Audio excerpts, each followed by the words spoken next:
Espero que o feriado de todo mundo tenha sido bom, aliás, muito bom, descansado. Agora a gente tem uma data para o Enem, né? Ai, que felicidade. Respiro. O calendário vai sair do Mendes. Vou organizar tudo esse final de semana. E amanhã também mando o roteirinho de história, tá? A gente vai. Essa aula de sociologia ela é dividida em 3. Ela é o capítulo 5 do cronograma que eu uso, que é o cronograma do Bernoulli. Ela é a aula 5. E aí eu vou dividir ela em 3. Hoje a gente vai falar sobre o que é a sociologia pós-moderna e como que é esse conceito na modernidade, depois de 2 autores, né? A gente vai falar sobre Foucault e sobre o Bourdieu. E na aula que vem a gente vai falar sobre o Norbert Elias e o Bauman, a liquidez dos tempos modernos. E aí, se precisar, a gente faz uma terceira aula falando sobre movimentos sociais. Que movimentos sociais é a parte que o Enem mais gosta dessa aula, tá? Nessa aula a gente vai aprender um pouquinho sobre Foucault, que cai bastante também no Enem, caiu em 2019. O Bourdieu é uma boa pedida para o Enem também, e a gente vai aprender termos que são muito importantes, inclusive para a história contemporânea. Então, vamos ver o que é sociologia contemporânea. Mas antes de chegar na sociologia contemporânea ou na sociologia pós-moderna, a gente vai ver o que foi a modernidade. Por que a gente não estuda basicamente sociologia moderna? Por que a gente dá um salto da sociologia clássica? Vamos pegar positivismo, né? O positivismo, Durkheim, Weber e Marx, já para a sociologia pós-contemporânea.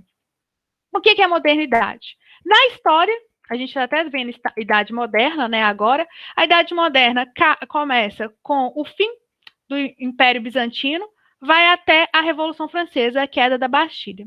Só que na sociologia, não. Na sociologia, a modernidade se estende um pouquinho mais. Ela vai até os movimentos sociais de 68. Que é quando a gente vai ter o movimento hippie, a gente vai ter o maio de 68 na França, que inclusive o Bourdieu vai estar inserido no maio de 68 na França. A gente vai ter uma segunda onda do feminismo bem forte, a gente vai ter o pedido, né, a juventude americana vai para as ruas pedir o fim da guerra do Vietnã, a gente vai ter também o movimento negro, processos de descolonização na África que estão acontecendo desde 45, vão também ganhar força, mais força ainda. Então a gente escolhe a década de 68, porque a década de 60 é uma década muito identitária, que você quer entender quem você é. E que o mundo, a gente também está, inclusive a gente está no mês do orgulho, né? No mês do orgulho LGBTQI+. Na década de 60 a gente também tem muito movimento do LGBTQ+, das pessoas LGBTQ+, buscando respeito, combatendo preconceitos. Então, é uma década muito identitária, onde o indivíduo começa a se posicionar. E aí, é por isso que a gente começa a pós-contemporaneidade na sociologia aí. Porque a modernidade é um pensamento pautado muito marxista, no que Marx fala principalmente sobre quebra econômica. Então, eu estou um pouco agitada, se eu falar rápido, vocês falam para dar uma paradinha.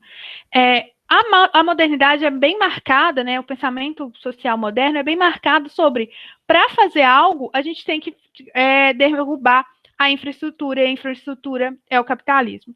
Então, não dá para a gente mudar a sociedade sem mudar o capitalismo. E a gente vai ver que na pós-modernidade a gente vai pensar, peraí, talvez não dá para fazer dá para fazer essa mudança sem mudar o modelo econômico. Até porque na pós-modernidade a gente vai ter um fenômeno chamado o fim da Guerra Fria. E quem vai vencer a Guerra Fria é o lado capitalista, né? Ou a corrida da Guerra Fria termina com a queda do Muro de Berlim ou o fim da própria União Soviética com a glasnost e a perestroika, que a gente vai ver lá no fim do ano, quando a gente estiver terminando história geral. Então, até por isso, as pessoas pensam, pera, não, então o capitalismo é um modelo que vigora no mundo, vamos vigorar, como diz Gil do Vigor, e se ele é o modelo que vigora no mundo, talvez a gente tenha que fazer pautas aqui dentro. Então, enquanto a modernidade, o pensamento é bem pautado em revolução, em quebra do sistema econômico, as lutas são em blocos, são lutas emblocadas, vamos chamar assim. As pessoas buscam partidos políticos, as pessoas buscam sindicatos, porque olha o lema do marxismo: trabalhadores do mundo inteiro, univos. Não tá separando o trabalhador em gênero, não está falando assim, trabalhadora mulher, trabalhador negro, trabalhador homossexual, não, está falando trabalhador do mundo inteiro univos. Ele está pautando simplesmente para a classe econômica. E aí, a partir disso, os movimentos sociais, a partir de 68, vão falar: não, peraí, não é só a classe econômica, tem outras variantes. Então, você ser uma mulher preta e unir com uma mulher branca trabalhadora, talvez é interessante, mas não é só isso. Para mim é mais difícil. Ser uma pessoa LGBTQI+, é mais difícil ainda do que ser puramente só um trabalhador. E é essa visão que vai começar a mudar na pós-modernidade. E para mostrar isso, tem uma letra que é incrível, que é Cazuza, que eu queria saber cantar para vocês, mas eu vou poupá-los. Né? A gente vai poupar porque eu preciso que vocês continuem nessa aula. E essa letra, principalmente, ela é da década de 80, mostra muito bem esse desencantamento da modernidade, né? O meu partido é um coração partido, a gente começa a ter crise partidária.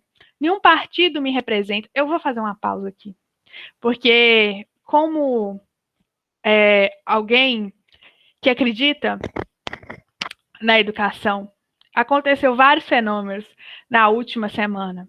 E eu queria dizer para vocês que no Brasil não existe extrema esquerda.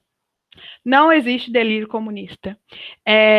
Eu lembrei disso agora e eu queria falar isso com vocês, porque é muito importante.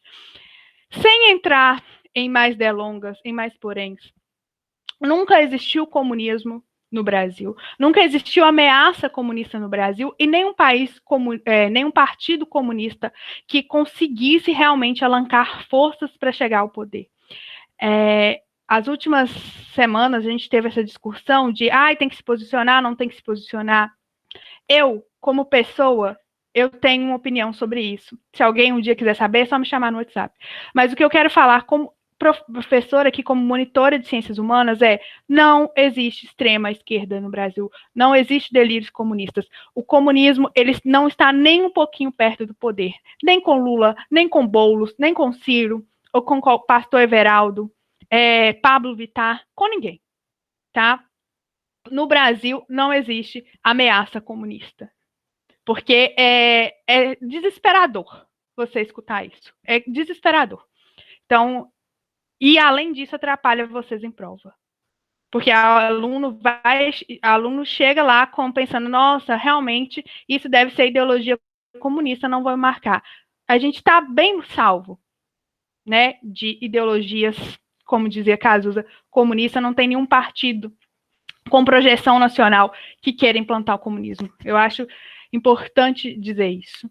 E acho importante dizer também que não é hora de negacionismo, porque a gente está num barco muito apertado. O Brasil está passando por problemas sérios econômicos, sociais, educacionais, e a Copa América é um erro muito grande, porque a gente ainda vai gastar dinheiro que tinha que ser dado para vacina, e isso tem um responsável, e esse responsável está no governo. E é ele que tem que ser combatido. Eu não vou expressar mais minha opinião política durante as nossas aulas, mas o que existe no Brasil é alguém que não sabe governar e o poder dele, ele está no poder, é muito problemático. Agora, delírios comunistas não existem. Beleza? Eu acho que, como educadora, isso é preciso dizer isso. Alguns monitores podem não gostar, outros podem gostar, mas como educadora, o meu papel é dizer: não existe delírio comunista no Brasil. Nunca existiu. Existiu pessoas de esquerda? Existiu. Elas já chegaram perto de tomar poder? Não. Tá bom, gente? Perdão tomar o tempo de aula com isso, mas isso é preciso dizer o óbvio nesse país. Agora, projeções pessoais, me perguntem no WhatsApp, quem quiser saber. Quem quiser discordar também. Mas, enfim, voltando aqui para a letra do Cazuza, inclusive minha bateria vai acabar. E eu não sei cadê meu carregador. Todo dia é isso. Peraí, rapidinho. Depois vamos pré-carregar.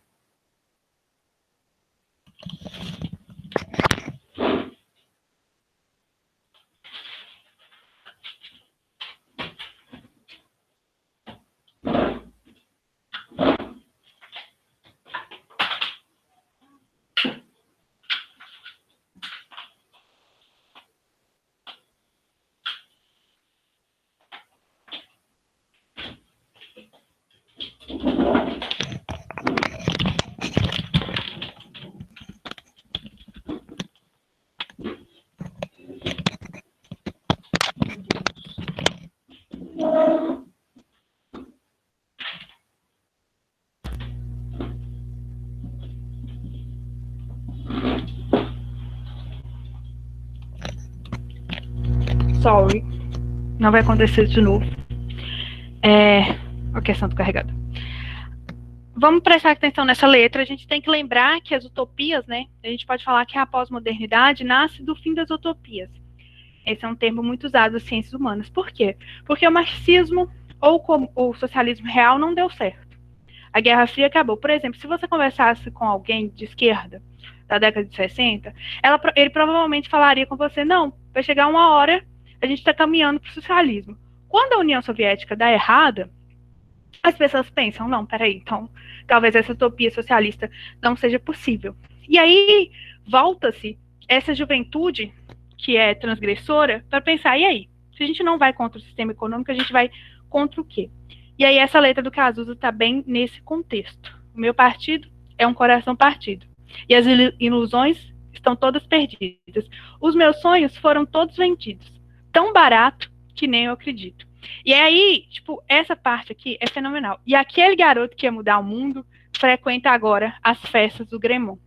Porque ele vai dizer, tá, com 15, 16, 17 anos, eu achava que eu ia mudar o mundo, que eu ia fazer isso, fazer aquilo, e de repente eu me vejo adulto com vontade de ir nas festas da alta sociedade, consumindo como alta sociedade, querendo, por mais que eu fale, ai, isso é errado, aquilo é errado, ao mesmo tempo, eu estou com essa alta sociedade que eu tanto julgava quando garoto. Os meus heróis todos morreram de overdose. E os meus inimigos estão no poder. Ideologia, eu quero uma para viver. Essa vontade de achar algo que preenche. O que agora vai me fazer? O que como coletivo, eu vou lutar, né? As lutas vão passar agora a serem identitárias. A gente vai querer essa luta que era tão coletiva agora vai passar a ser identitária, de identidade, tá? Aí a gente vai ter o movimento negro, o movimento feminista, o movimento LGBTQI+. E aí agora também tem essa parte aqui. Agora, aquele garoto que queria mudar o mundo, agora assiste tudo em cima do muro. Ou seja, até aquela vontade de se posicionar. Sabe quando você pensa assim, não vou deixar isso para lá, não vou falar isso, não quero ter esse desgaste? É isso que o Cazuza vai falar. Até essa vontade, é uma letra do Cazuza com o Robert Frejá, até essa vontade, ela está passando. Porque eu vejo que talvez as minhas ideologias não me sustentam mais.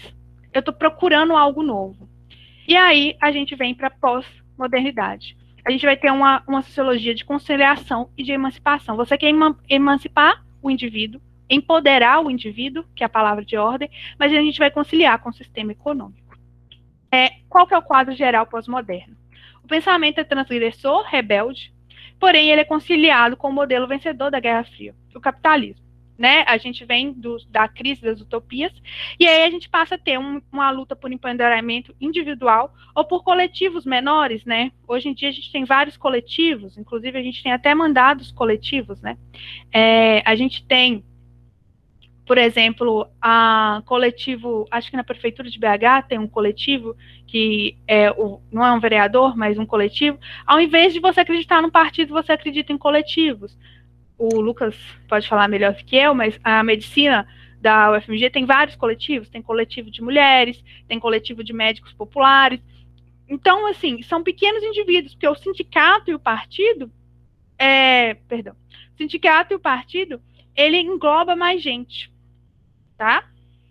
E a gente tem também que a luta social, ela vai ser fragmentada, igual eu falei. Antes, pega o grande slogan do marxismo, trabalhador do mundo inteiro, univos. Então, agora a gente vai fragmentar, a gente vai ter luta, movimento feminista, a luta feminista, a luta antirracista, a luta contra a homofobia, LGBTfobia. E aí, além disso, as coisas vão ser apropriadas pelo capitalismo. Essas lutas vão ser apropriadas pelo capitalismo. A gente vai ter blusa da Frida Kahlo, a gente vai ter arco-íris sendo vendido em almofada, a gente vai ter aquele movimento Somos Todos Macacos, e os artistas vão segurar bananas e vão conseguir fazer mais shows por isso.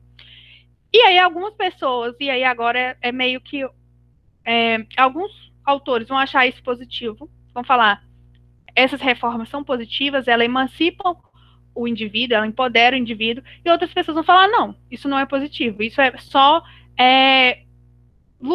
ludibriar, colocar uma cortina de fumaça, porque o capitalismo continua explorando ainda, tá? Então, o pensamento pós-moderno, ele tem 4 grandes pilares. O primeiro é a fragmentação das lutas sociais. O segundo é o predomínio do ideário liberais. A gente tem liberalismo na economia e liberalismo na sociedade. Se a gente estiver vendo iluminismo, a gente vai falar um pouquinho mais sobre isso. Mas, basicamente, é esse predomínio de ideias liberais na sociedade. De você ser quem você é, de você poder expressar sua sexualidade livremente, sua religiosidade livremente, seu papel de gênero, você questionar. E a gente tudo passa muito por lutas identitárias, né? De você assumir sua identidade, de você contestar a identidade que foi imposta, e a concepção individual. O individual, partindo do individual, a gente vai basear o coletivo. O grande lema do pós-moderno é: se fere a minha existência, serei resistência. Então, agora a gente vai ter uma percepção individual e de sobrevivência, não de comunidade, não de transformação. Se fere a minha existência.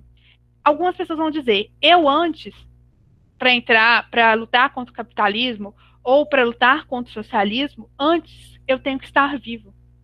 Porque dependendo de quem eu sou, não consigo chegar nem vivo nesses 2 sistemas. Tanto um sistema quanto outro sistema perseguiu grupos identitários, né? Grupos minorias sociais. E aí, então, passa no quadro geral pós-moderno, tem isso. Se fere a minha existência, serei resistência. A minha, tá vendo como é individual?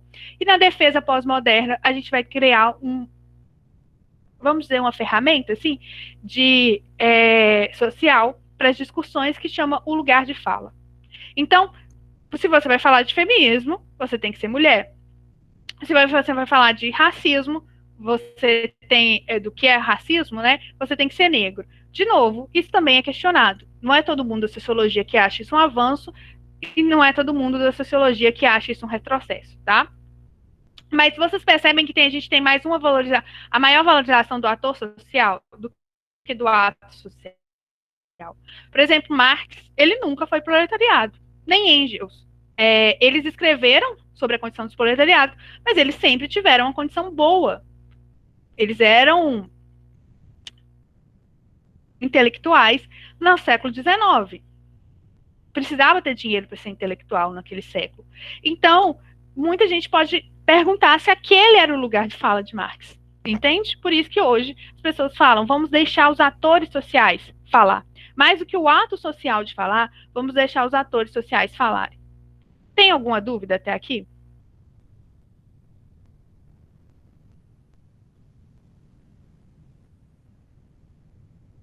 Não, tá tranquilo. Ok. Vou passar. Isso aqui são exemplos de apropriação. Aqui são exemplos de apropriação, né, do capitalismo, sem julgamento de valor. Por exemplo, a Frida Kahlo em estampa de camiseta feminista, uma estampa de camiseta que seria feminista, com um homem usando, e é cara essas camisetas, e além de que a Frida Kahlo era uma pessoa assumidamente de esquerda, marxista, que não gostaria de ver o rosto dela estampando camisetas, porém hoje ela é uma mulher muito comercializada, né, uma figura pop. A gente aqui também tem essa campanha que eu falei, Somos Todos Macacos, quando Daniel Alves recebeu uma banana, 2013, 2014, não sei. E aí muitos de nós brasileiros, né, fomos para a rede, colocamos a banana. Eu acho essa foto do Luan Santana sensacional. Porque o Luan Santana, ele não pegou uma banana só. Ele pegou várias bananas. E aí as marcas fizeram banana de pelúcia, as marcas fizeram essa camisa, Somos Todos Macacos. E aí parte do movimento negro ficou extremamente indignado com essa campanha, porque falou, peraí, a gente não quer dizer que somos todos macacos, não. A gente quer respeito, a gente quer avançar a luta social. Mas o capitalismo se apropriou e tiveram vários produtos. Esse daqui também é uma coisa que eu adoro, a luta indígena, e aí as pessoas fazem a estética indígena nessa sala cheia de cocá. É um exemplo de apropriação, né? As pessoas estão lá, os índios no Brasil têm território invadido, e aí isso já aconteceu. Uma vez foram perguntar para uma socialite, minha avó saiu assim, socialite de São Paulo, e qual luta que você apoia? Ela falou, a luta indígena, minha parede está cheia de cocá. E aí cada um acha que apoia da forma que lhe convém. Mas são exemplos de apropriação e já caiu no vestibular. No caso aqui, apropriação capitalista de lutas, né? Mas tem outras que é mais sutis, né? Por exemplo, o feminismo, a questão do feminismo e da maquiagem, se a maquiagem realmente empodera, se a maquiagem não empodera. E aí isso vai de acordo com vertentes, tá? A gente vai ver lá, por exemplo, no movimento feminista.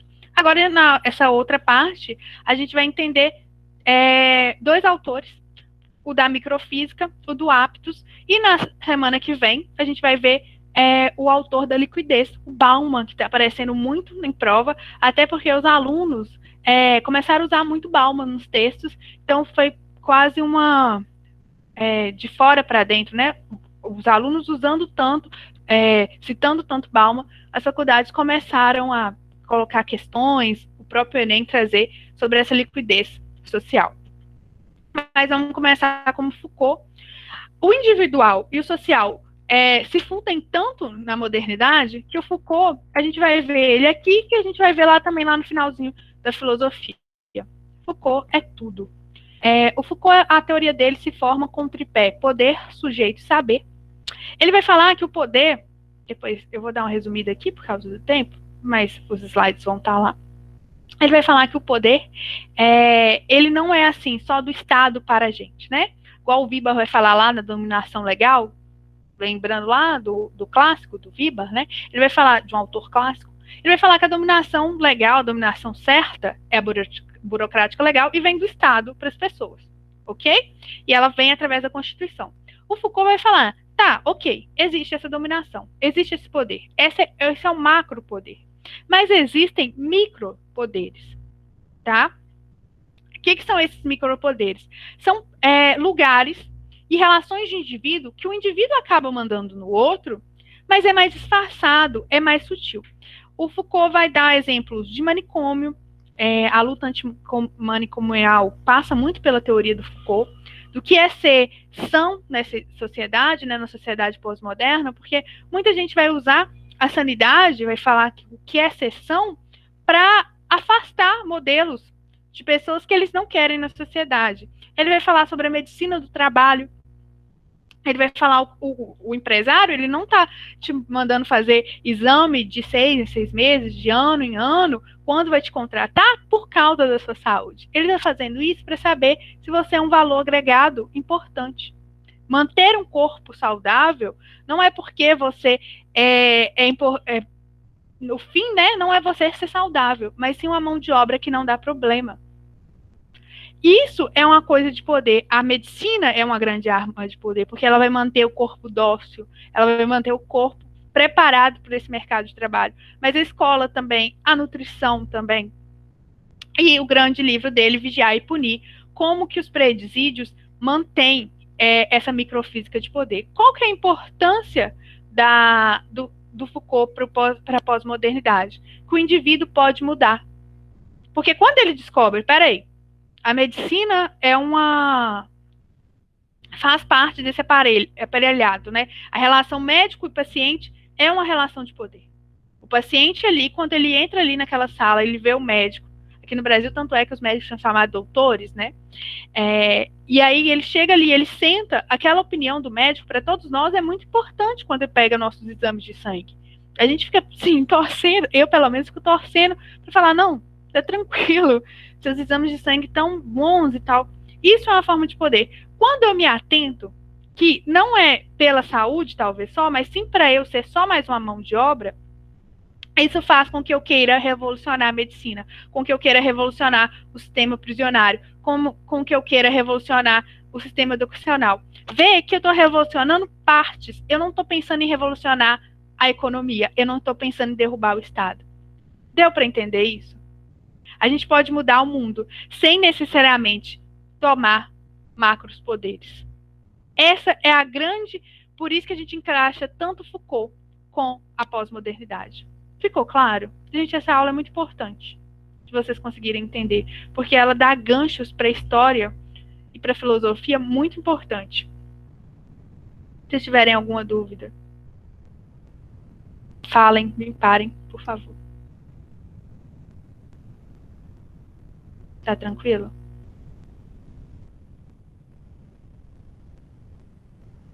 Ok. Depois do Foucault, o Foucault a gente viu mais rapidinho, porque a gente vai ver na filosofia. A gente vai ver o Bourdieu, que agora a gente vai dar uma atenção a mais, porque é diferente do Foucault, a gente não vai ver ele na filosofia, a gente vê ele só na sociologia. O Bourdieu ele também tem um tripé, ele vai falar que as relações sociais elas englobam o hábitos, na verdade, o campo, o hábitos e o capital. O que é mais conhecido e cobrado em prova é o hábitos. Mas o Bourdieu é uma grande aposta para questões do Enem. Porque tem várias coisas dele, né, que dá para fazer contextualização, que é o que o Enem realmente, que o Enem gosta muito, o Enem preza muito. Então, o Bourdieu, ele inicia na sociologia muito com viés marxista. Ele quer entender o que é desigualdade social. Por que as pessoas têm desigualdades econômicas? Só que com o estudo dele vai evoluindo, e aqui não evoluindo no sentido de melhorar ou piorar, no sentido de mudança, tá? Ele vai mudando o estudo dele para o hábito social, que se dá no campo social. Mas o que é hábitos? O hábitos é um sistema de disposições incorporadas. São tendências que durante a vida você forma. E aí os indivíduos acabam percebendo o mundo através do hábitos. E o Pierre Bourdieu, ele auto se denomina estruturalista construtivo. Por quê? Porque a sociedade forma hábitos, mas o indivíduo também forma hábitos. Então, o indivíduo forma o hábitos que ajuda a formar a sociedade, que ajuda a formar o indivíduo. Ou seja, é uma via de mão dupla. A gente vai reagindo à sociedade, formando hábitos, e a gente reage através dos hábitos que a gente tem. Por exemplo, eu sou uma mulher católica, né? Eu frequento a igreja católica desde que nasci e continuei durante a vida. Por ser católica, eu tenho alguns hábitos. Às vezes, hábitos de fazer o Pai Nosso, sempre que eu passo Pai Nosso, bem católica, acertando, né? Fazer o nome do Pai sempre que eu passo perto de uma igreja, ou rezar quando eu estou em aflito, eu acabo fazendo uma oração. Isso é um hábito incorporado, naturalizado, que é social, mas também individual, né? Alguém que tem outra religião, por exemplo, alguém que é protestante, talvez faça uma oração diferente da minha, em situação de aperto, ou talvez não faça em nome do Pai, quando passa perto de certas objetos religiosos. Isso é um tipo de hábitos, um hábito religioso. Mas tem hábitos, por exemplo, que são construídos de acordo com certos indivíduos durante seu tempo. Por exemplo, na década de 60, 60, 70, era bonito fumar. As pessoas fumavam. Elas achavam bonito, elas achavam sexy. Tanto é que tinham doces, né, daquela época, que eram de pessoas, de crianças, para elas imitarem cigarro. Hoje em dia, algumas pessoas acham isso feio, né? Hoje os jovens, tem alguns jovens que usam, né, que fumam, né? Tem uma tendência. Até é estudado isso socialmente. Mas tem pessoas hoje em que a maioria das pessoas, como sociedade, ressaça o ato de fumar. Tá vendo? É um hábito que mudou. Porque os indivíduos mudaram.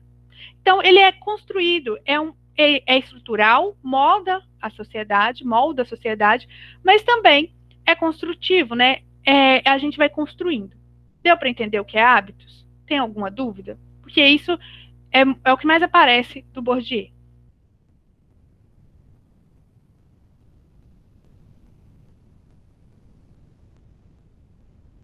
Deu? Ok. Só, como eu falei, a gente naturaliza alguns hábitos. E alguns hábitos nocivos para nós mesmos, a gente vai naturalizando alguns tipos de preconceito. E o que é o campo? O campo é o espaço comum. Só que o campo, ele não é só um campo econômico, como diria Marx. Por quê? Por exemplo, a classe social de Marx, as classes sociais de Marx são bem definidas, né? Burguesia e trabalhadores. Então, um dentista é um trabalhador, um porteiro é um trabalhador, um taxista é um trabalhador. Só que esse dentista, vamos pegar o dentista e o taxista aqui, eles frequentam campos diferentes. E aí vai ter uma vez que o dentista vai pegar um avião e o taxista vai levá-lo, né? E eles vão começar a ter uma discussão sobre o que é arte. E o taxista vai falar que para ele Jorge Mateus é arte. E o dentista vai falar não, que Jorge Mateus? Jorge Mateus não é arte. Quem é arte é Michael Jackson. Michael Jackson. Aquilo assim era música. E aí, eles não vão estar num campo econômico. Eles vão estar num campo artístico. Definindo o que é cultural. Sabe quando alguém fala, nossa, aquela pessoa é tão sem cultura? Às vezes eles estão na mesma classe econômica, se a gente pegar a visão marxista, mas eles estão em campos de disputas que são diferentes. Então, o campo é onde dois agentes sociais se encontram. Eles possuem interesses diferentes. E eles estão prefixados nesses interesses por causa dos recursos desiguais. Mas, normalmente, às vezes, eles têm a mesma classe econômica. Só que dentro da classe econômica proletariado, a gente tem gente ganhando muito dinheiro e gente ganhando pouco dinheiro. E isso vai gerar disputas. Então, o campo se refere a todos os espaços onde pode se desenvolver relações de poder. O campo, ele vai ter campo artístico, aí ele vai ter campo cultural, ele vai ter campo culinário, que entra no cultural, campo educacional. E como que a gente sabe que essa disputa está acontecendo nesse campo, né? Que pode ser definido como um nicho de interesses. Como que eu estou discutindo se a minha cultura é melhor que a sua? Se eu tenho mais cultura que você? Você vai usar da arma do capital. Capital é a força que os agentes usam para alcançar os campos, ganhando mobilidade social naquele campo, ou não. Vou dar um exemplo de arte, que é o que eu acho mais fácil. Mas, por exemplo... Ai, gente, meu mouse. Por exemplo, quando eu era mais nova, eu... Não sei se tem alguma dúvida, não. Quando eu era mais nova, eu estudava numa escola que ela era uma escola meio diferente, assim. ela não priorizava português e matemática, ela priorizava outras coisas. Ela priorizava, por exemplo, artes. A gente tinha 3, 4 aulas de arte por semana. E aí a gente ia muito pro centro, quando eu era pequenininha assim, a gente ia muito pro Centro Cultural Uzi Minas, ficava vendo exposições, feira de livro, a gente aprendia sobre cinema argentino, várias coisas. Economicamente, se pegar a minha classe social, o tanto que meus pais ganham, eu não tenho capital econômico para isso. Eu não tenho capital econômico para estar numa discussão de cinema argentino, mas eu tenho capital cultural. Entende? Por isso que ele divide os capitais. Capital agora não é só dinheiro. Ele tem 4 tipos de capitais. A gente pode ter o capital econômico, que abrange os recursos materiais, dinheiro. A gente tem capital cultural, que é a forma que a gente aprendeu, o conhecimento formal, matemática, física, história, e é reconhecido por diplomas. Então, mestrado, doutorado, terminar o ensino médio, continuar o ensino médio. É isso.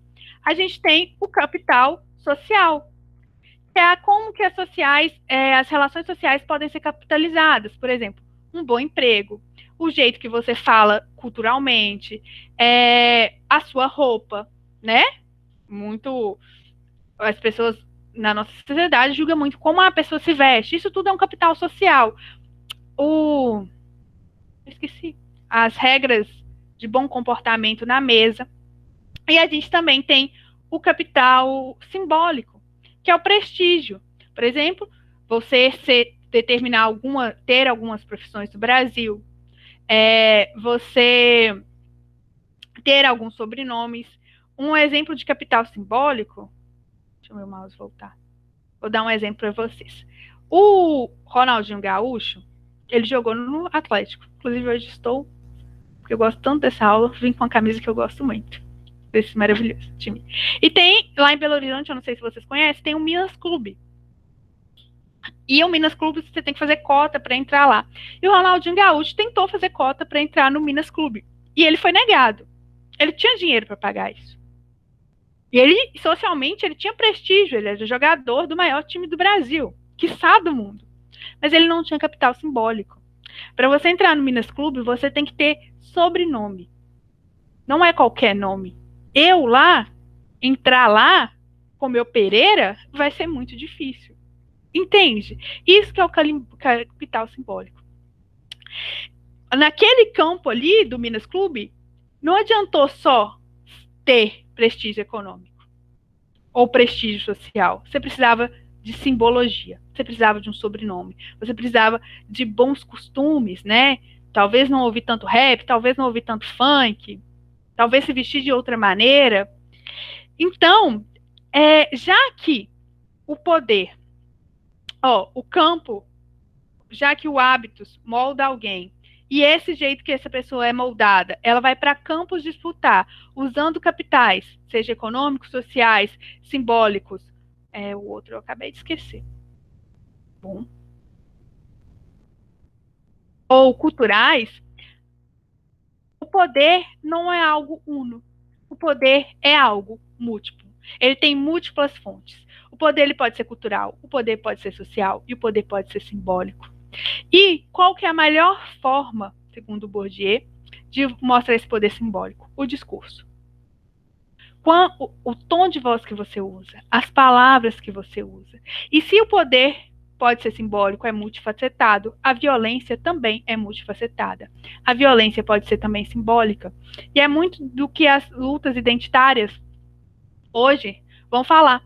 A gente, muitas vezes, não agride alguém com um soco. A gente agride com palavras, por dizê-las ou por não dizê-las. A linguagem, ela reforça e normaliza as desigualdades. Ela, por exemplo, você chega...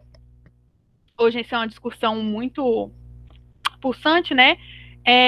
Por que a gente tem uma linguagem toda masculina? O Bourdieu vai fazer essa reflexão, começa lá, não começa no Twitter, começa com o Bourdieu, não é uma trend do Twitter. Por que a linguagem é toda masculina? Porque quando você chega numa mesa, tem homens e mulheres, você fala, ah, os meus amigos estão aqui.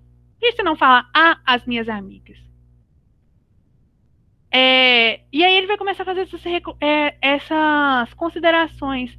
Ele vai escrever um livro sobre o papel feminino na sociedade, sobre o poder masculinizado, o poder masculino e por que ele é tão valorizado.